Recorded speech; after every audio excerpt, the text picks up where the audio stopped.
March 24th, 2020. This blouse is from China, and it was brought back by my friends Dan and his wife about 12, 13, 14 years ago. I was much smaller then. But I felt that it would exemplify the beauty of China and Chinese culture and the potential that China still holds to be a beacon to the world. I've heard that there have been hate crimes against Asians that they've risen now because of coronavirus. And let me just say, obviously, that is totally unacceptable. How anyone could beat someone because they're a certain color or background is so beyond me. I saw a very disturbing video. I didn't see any time stamp or date stamp, and I don't know if it was just being shared as clickbait. So I hesitated to say anything about it, but I just want to say that I'm wearing this blouse in honor of China and the Chinese people and culture. Let's remember that the Yellow Emperor is the one who founded Chinese medicine, and he wrote a treatise on health almost before recorded history, and it is believed he came down in some kind of chariot. So this is in honor of the Yellow Emperor, and in honor of the Chinese people, and in honor of planet Earth and the American people. I would never, even if I did call this the Chinese virus, or the Wuhan virus, as it was called early on, I would never blame the people of China, the good and innocent people, just as perhaps the United States has been involved in many injustices around the world, and terrorists would blame us, would blame innocent Americans for the deeds of a few in control. Remember, the people in control, they don't have a loyalty to country. They have a, quote, higher loyalty to their own, to those staying in power and to maintaining their grip. They think they're smarter than everyone else. And so we should always remember that the innocent people, the people, are not to be punished for the deeds of the elite. Wherever this virus came from, whether it was purposeful or not, it is giving us an enormous challenge, but also an enormous opportunity. Hi, Michael. Thank you so much for joining. So, I've just ventured out for a minute to get some takeout.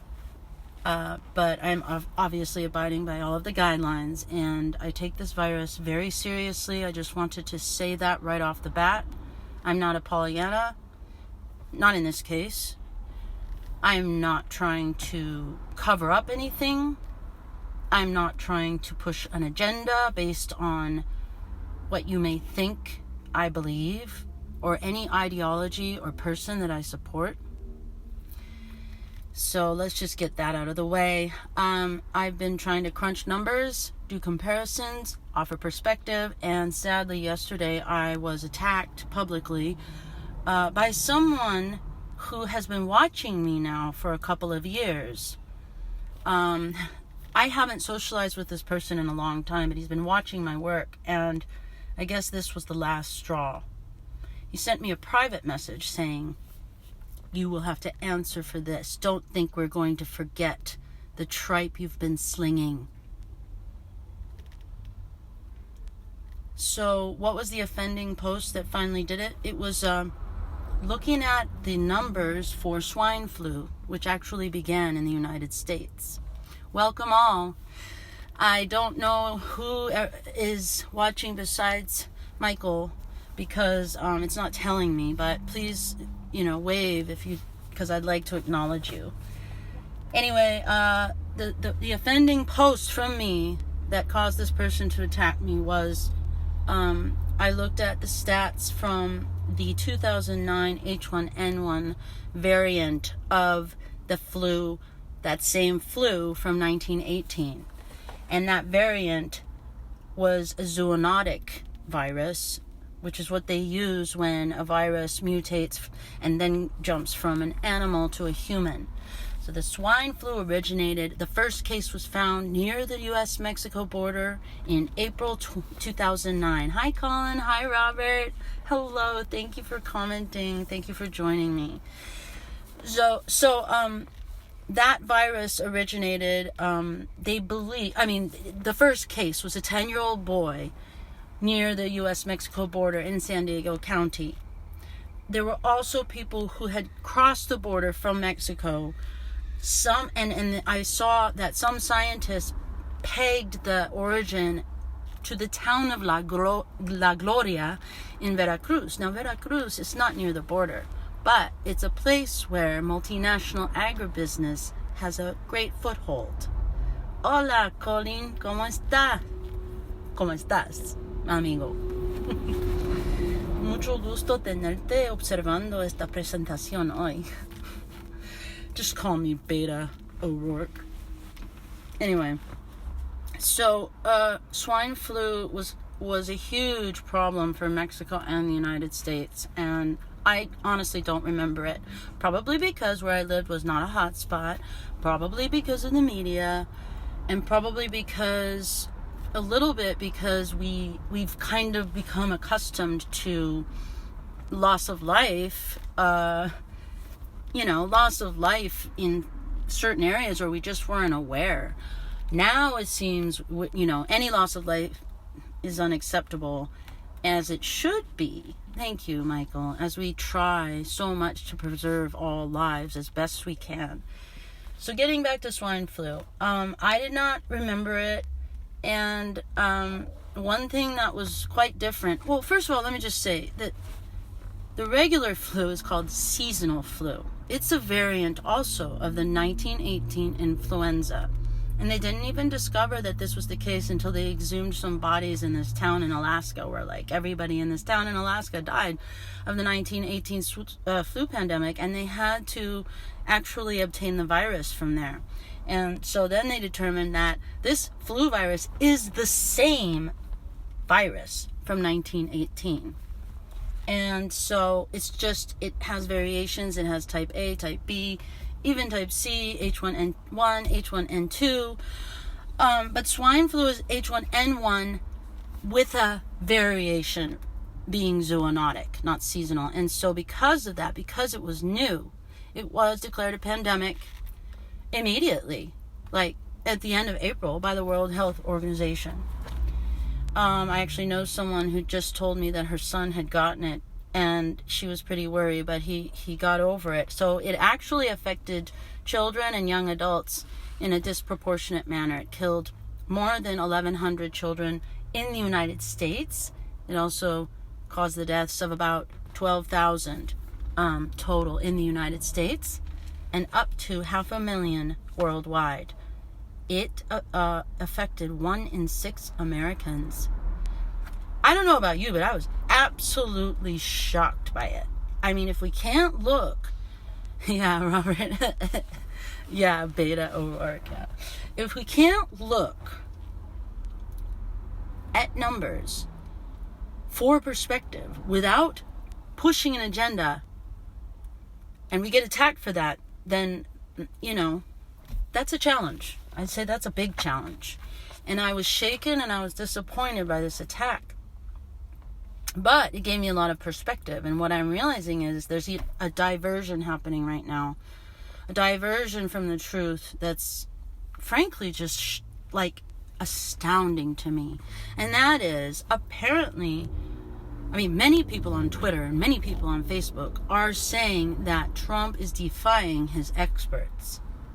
Doesn't matter that Dr. Anthony Fauci of National Institute of Allergies and Infectious Diseases has stated repeatedly that he and Trump are on the same page, but simply that as a doctor, he has to be more cautious. And those of you who've been watching me for this whole month know that I have been talking about Remdesivir, that promising drug. I don't even know if I'd call it experimental because it was developed for Ebola, and they've been using it on a compassionate basis since the very first patient landed in Seattle. He recovered from Remdesivir. Hello? Isn't there any way to fast track that without completely killing our economy? And not to mention letting people die who could be cured. I mean, so the people who are angry at Trump, they say he's obviously, he's an idiot, he doesn't believe in science, quote unquote, are basically saying it's more important to be angry about, frankly, a rumor that's not factual than to fast track and explore a solution for our nation and our world. Oh, so sorry, Robert. I don't know why your internet is freezing, but that's it's typical, isn't it? It's par for the course. Okay, good. So anyway, but we go into La La Land, alternative land on Twitter and Facebook, and people are losing their minds. They're calling him, the occupant, and they're stating that he's killing people, that Trump is killing people.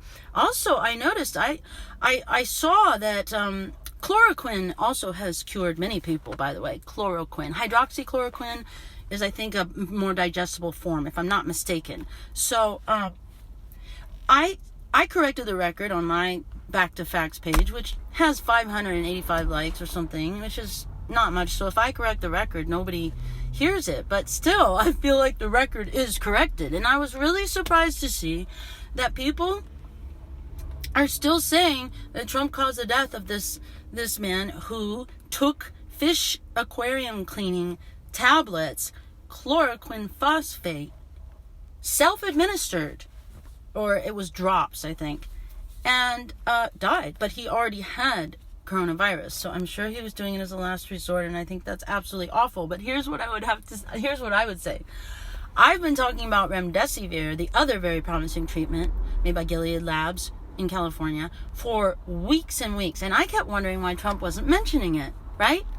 Trump finally mentions it in one of his task force press conferences. Everybody goes nuts because they say it's irresponsible. And by the way, a lot of the media keeps saying, there is no cure, there is no cure, there is no cure.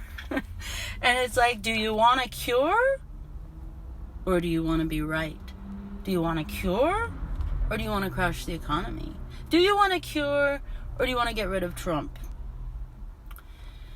So, yeah, tough questions. But, is there a cure? Well, viruses typically aren't cured, but Remdesivir actually breaks down the protein shell, or it's a fatty shell, and then the protein chain is inside of the RNA chain.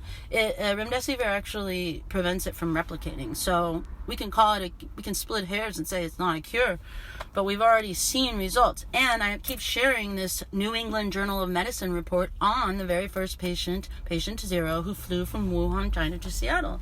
And it's like, people say, oh, that's irresponsible to talk about this drug. And I say, well, here's the New England Journal of Medicine report. Yeah, that's anecdotal. Of course it's anecdotal, but we've had more data now. More data, because it's been allowed on a right to try compassionate use basis. So, I thought Trump should have mentioned Remdesivir sooner, but apparently I didn't account for people who are going to receive the Darwin Award, or who are potential Darwin awardees.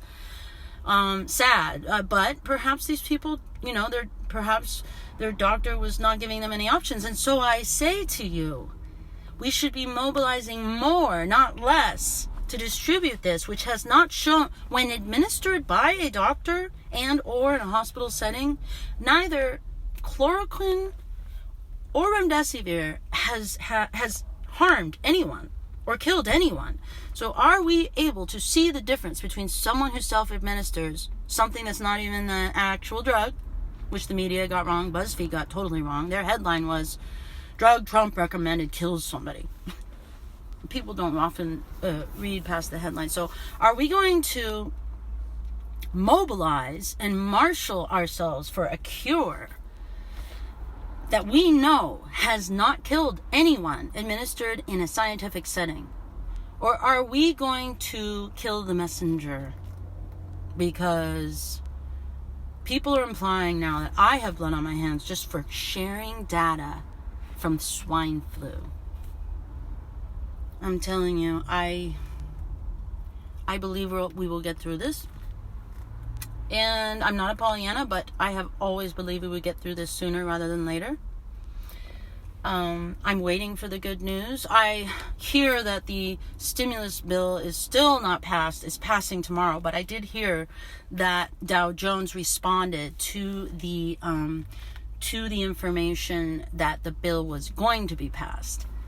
But ladies and gentlemen, I understand when people say health is more important than the economy, but there is no reason that we should have an either or. It's not a zero-sum game.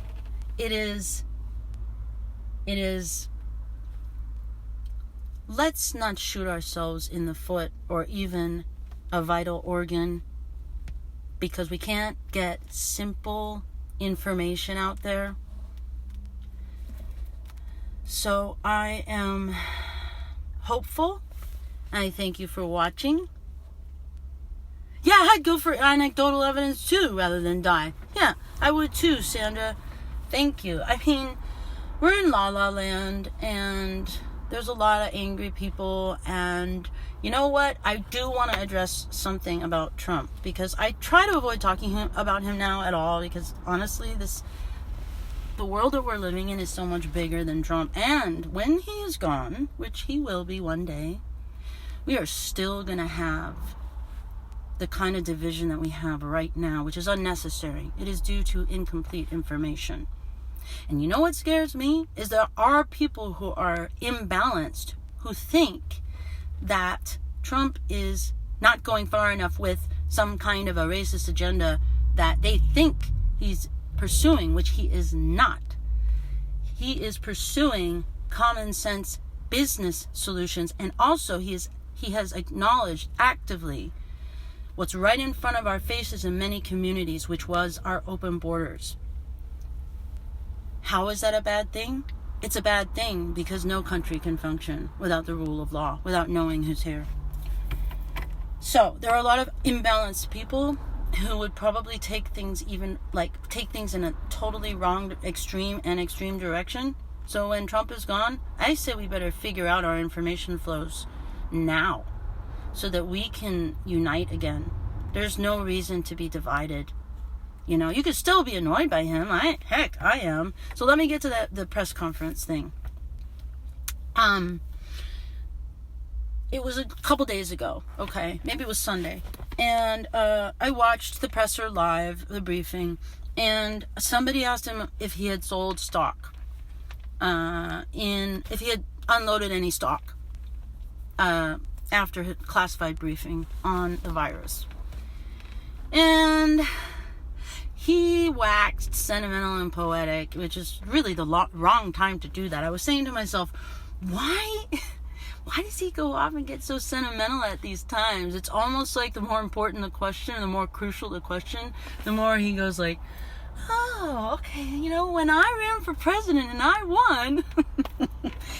And I don't know why, but for some reason he doesn't seem to have the ability to understand just how triggering that is. And I don't think he's doing himself any favors. However, he's the president of the United States. I don't care how stupid you think he is. I've been telling my friends and family, he is not stupid. Of course, you can't change someone's mind, all right, when they're convinced. So, he waxed on about winning and about how, you know, when he and Melania went into some club after he had announced that he was running and he heard boos and applause. And I had heard this anecdote before. Oh, hi, Maria. Thank you. I'd heard this anecdote before that Melania said to him, I've never heard anyone boo you. And so his whole, roundabout point was, you know, I'm okay with with the opposition. I'm okay with being booed. I'm okay with being asked nasty questions. Because actually, when they asked that question about unloading stock, he said, well, that's a nasty question, but I guess it needs to be asked. I mean, the guy is, in a way, he's so unguarded. He doesn't expect the machinations and the Machiavellian, pathway to hate, because he knows that he has the best interest of the nation at heart. And I'm not just saying that like some weird, cult follower. I'm not at all. And so I see, Robert, you're giving me some information. Let me finish making my point about Trump's press conferences, about the way that he speaks, about how he brings himself into everything. I think it's his way of feeling like he's talking to a friend. And it's probably the same thing he does that bothers the wealthy, has bothered the elite from day one. He was an outsider, and he did make a lot more money with the money that he got from his dad. But he waxes on like that because I think he's ever the optimist, thinking that people will finally see what he's trying to say. Like, he's trying to connect. And I also ended up asking a friend, I said, I wonder where his Mercury is. If you like astrology, I said, I wonder where his natal Mercury is. Turns out it's in Cancer. Yeah.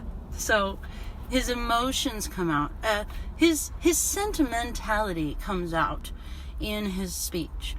And I don't think he expects anybody to see him as a narcissist, even after all this time, because he's simply just focused on doing his job, however imperfectly that he's doing it. So here's another thing. Okay, let's say you still don't think he has good motives, right? And you feel like he's the reason for our divided state right now, right? Let's say the man is idiosyncratic. He has idiosyncrasies. That he tends to go off. So why kvetch? Why continue to kvetch about him talking about himself or going off when you know that is his idiosyncrasy? We look at actions, not words. And the whole narcissism piece is it's a very interesting kind of litmus test, I think. It's like, I've met some narcissists. Narcissism isn't a bad thing. Malignant narcissism is, you have to have a strong sense of self to be a leader. I know malignant narcissists, and I am not a licensed psychologist, but I do have psych training.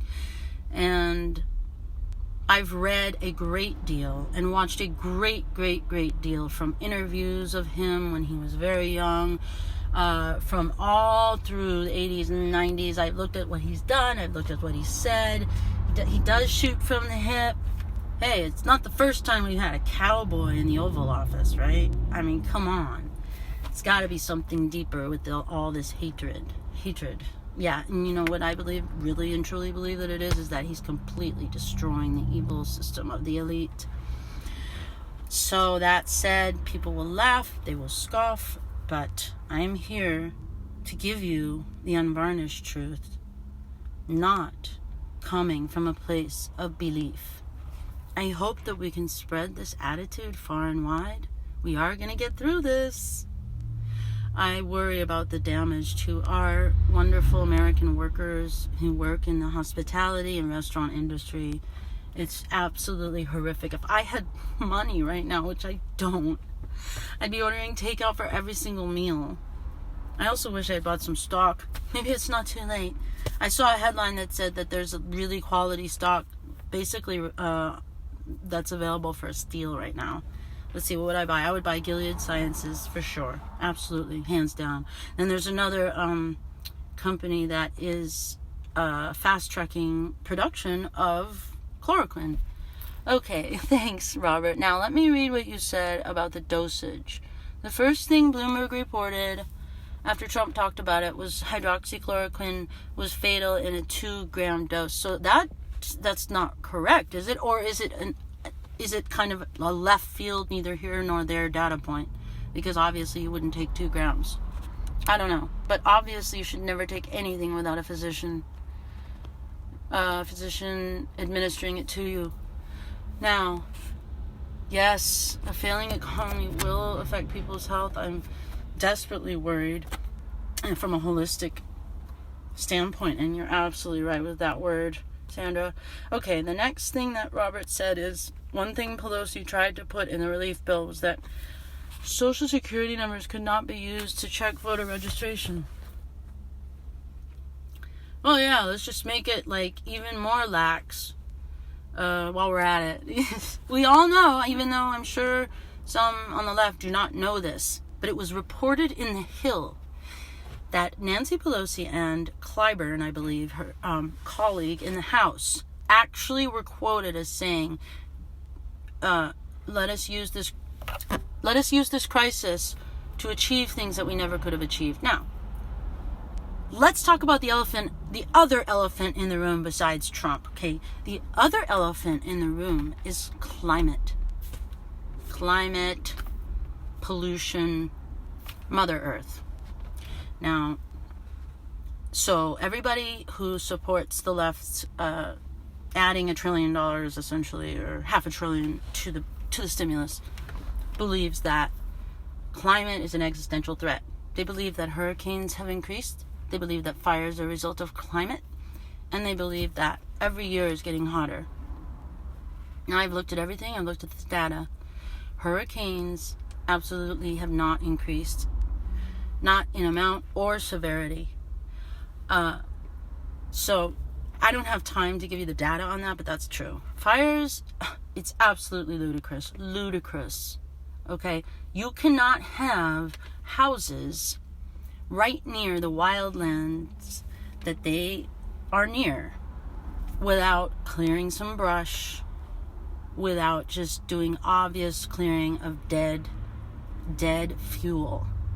Anyone will tell you that, but when Trump says it, it's ludicrous. Let me say something else about climate. The ocean acidification is a result of pollution. It's a result of people who don't care about the planet. Companies that don't care about the planet, no matter what they say. Are these petroleum companies? Maybe some who produce byproducts, but it's the byproducts that are killing the ocean. It's nitrous oxide. It's plastic. It's plastic byproducts. Carbon is not killing the ocean. So we will leave that discussion to another day. And the data's, the curve, the prediction curve, which prediction is never totally accurate, even by scientists. Scientists are not prophets. They're not predictors. Scientists are observers. Anyway, even the data of their curve showing planet warming is starting to move away. The data is starting to move away from their curve. So I will get to that in another video, but I'm not really worried. I'm more worried about just killing Mother Earth because of stupidity. But not just carbon. Carbon is not a dial that controls the temperature. Last thing. Technocracy. China is a technocracy. A lot of progressives want a technocracy with technocrats running it. In the European Union, they have been striving toward having technocrats run everything. This is what I have to say. Again, science. Science is not in the business of prediction. Yes, you can make computer models, and you can look at likelihoods and probabilities. That is a science. But to be definitively certain, no. You know why? Not because scientists aren't great. Because new data comes up. New factors come up. Unexpected things all the time.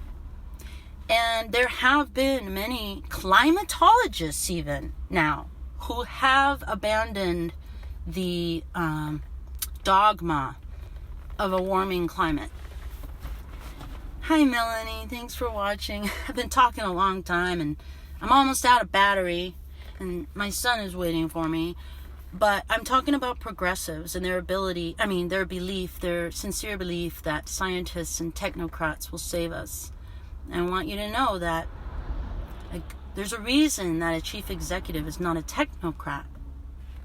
If we had relied on technocrats, we might not have even had air travel.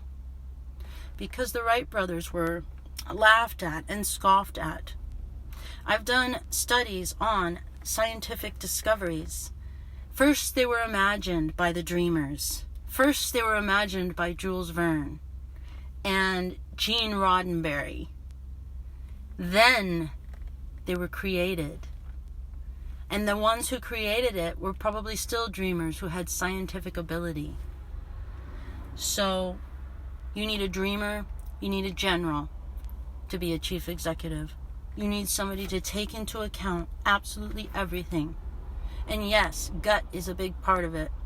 And now science is catching up with gut because it actually affects our emotion and our moods. Gut.